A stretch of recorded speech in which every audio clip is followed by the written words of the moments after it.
आजची सकाळची सुरुवात अशी काय झालेली होती. तनिषनं बॉल वगैरे मारून भिंती भरपूर अशा घाण केलेल्या होत्या. म्हणलं थोडंसं घासून काढूया.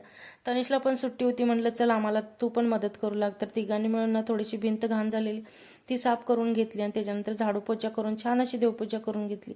आज भाजीला काय नव्हतं त्यामुळे फक्त मुगाची आमटीच बनवली होती. चपात्या करून घेतल्या आणि त्याच तव्यामध्ये ना ओल्या शेंगा होत्या ते भाजून घेतल्या. त्याच्यानंतर तिघांनी मिळून जेवण वगैरे केलं.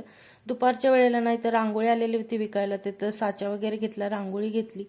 त्याच्यानंतर संध्याकाळच्या वेळेला ना भाजीला काय नव्हतं म्हणून म्हणलं चला मार्केटमध्ये जाऊया. तर इथं भाजी वगैरे घेतली. या आळूच्या पानाचा रेट विचारल्यानंतर ना 40 रुपयाला फक्त 5च पानं होती. घेतली नाहीत. घरी आल्यानंतर तनिषनं छान अशी दिवाबत्ती केली. त्याच्यानंतर स्वयंपाक करायला घेतलेला. तर बटाटूची भाजी आणि चपाती असं जेवण केलेलं.